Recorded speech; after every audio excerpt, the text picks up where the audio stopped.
don't choose the same kind of partner by accident. Your attachment style is doing the choosing for you. Let that hit for a second. If you've ever thought, why do I keep ending up in the same kind of relationship? Or, why does love feel so easy for some people and so confusing for me? This is about you, not your luck, not your timing, not even your taste. It's about your pattern. And once you see it, you can't unsee it. What is attachment style and why it matters? Attachment style is the way you connect, react, and behave in close relationships. It's not random. It's something your brain learned early on from how love felt growing up. Did love feel safe, unpredictable, distant, overwhelming? Your brain took notes. And now it uses those notes in every relationship you have. That's why you can meet someone new, Miriam. And within weeks, feel the same emotions you felt in your last relationship. Different person. Same pattern. Because it's not just about who you date. It's about how you attach.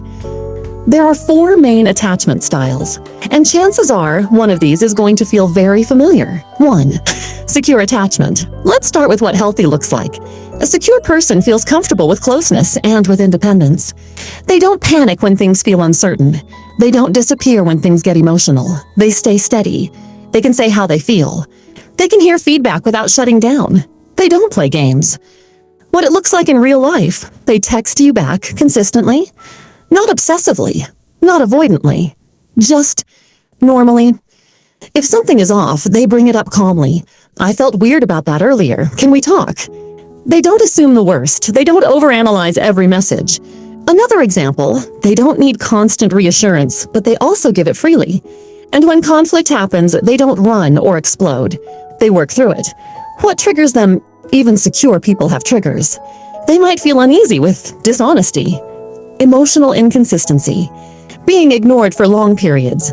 But here's the difference. They don't spiral. They address it. What they need to stay healthy? Consistency, mutual respect, emotional openness. They don't need perfection. They need stability. And here's something important. Secure people aren't lucky.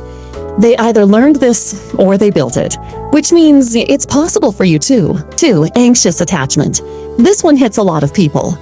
Anxious attachment feels like always being on edge in relationships. You want closeness, but you don't feel secure in it. You crave reassurance, but it never fully lasts. What it looks like in real life. You overthink texts. They take a little longer to reply, and your mind goes, did I say something wrong? Are they losing interest? You reread conversations. You look for signs. Another example, you feel amazing when they're close and anxious when they pull away. Your mood depends on how they're acting. One more, you might try to secure the relationship by being extra attentive, extra giving, extra giveable. What triggers you? Slow replies, emotional distance, changes in tone or behavior. Even small shifts feel big because your brain reads them as danger.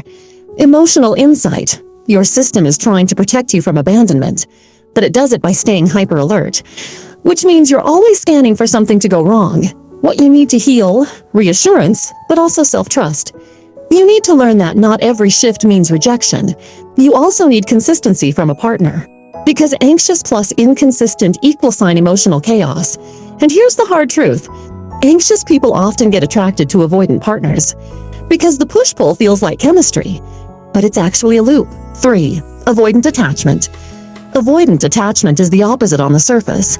Instead of fearing distance, you create it. Closeness feels uncomfortable, not bad, just too much. What it looks like in real life. You enjoy the beginning of relationships. It's exciting, light, easy.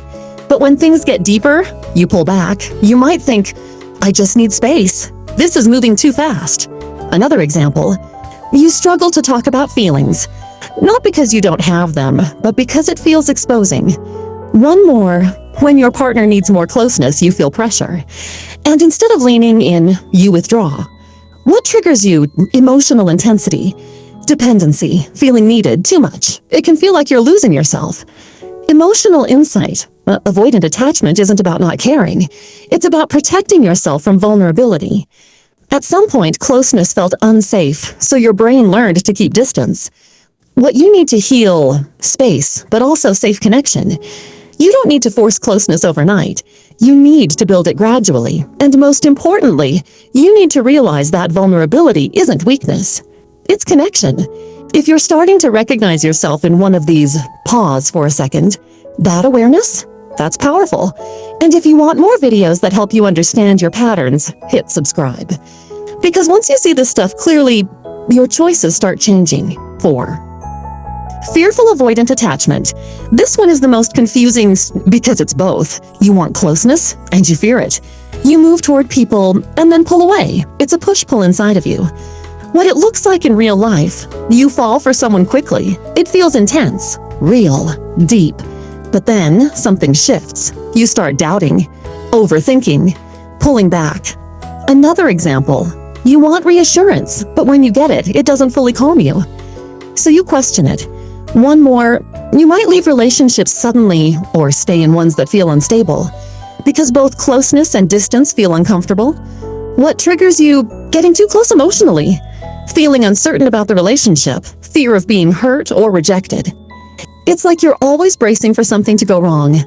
Emotional insight. This style often comes from mixed experiences. Love felt both safe and unsafe. So now your system doesn't fully trust either closeness or distance.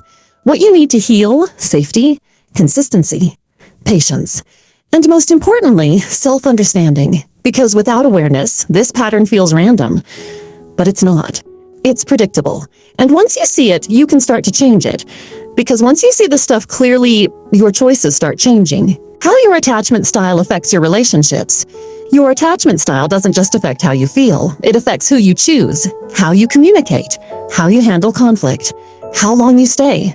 For example, anxious plus avoidant equal sign a cycle. One chases, one pulls away, and both feel misunderstood. Secure plus secure equal sign stability. Problems still happen, but they get resolved. Fearful-avoidant often creates intense relationships. High highs, low lows, a lot of confusion. And here's the key point. You're not just reacting to your partner. You're reacting to your own wiring. Which means changing your relationships starts with understanding yourself. Can you change your attachment style? Yes.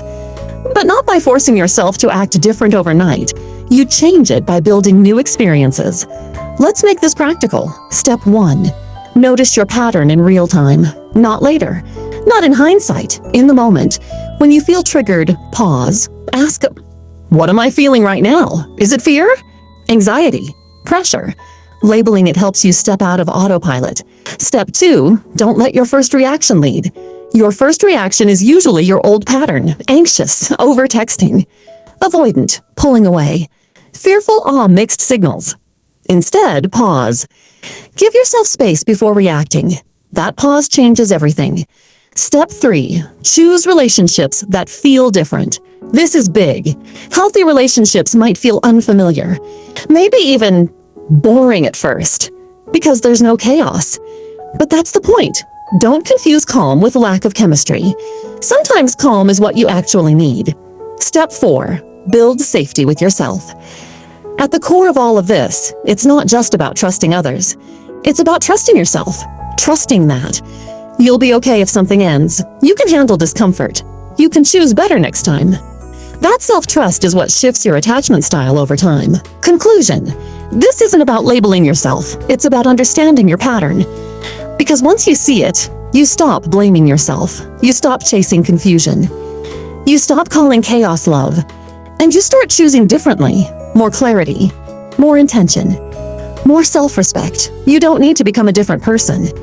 You just need to understand the version of you that shows up in love. And once you do, everything starts to change. Final CTA. If this video made something click for you, the next one is going to open your eyes even more. We're going to talk about red flags people ignore, the subtle signs that something isn't right, but you talk yourself out of it. And trust me, you've probably missed a few. Make sure you're subscribed so you don't miss it.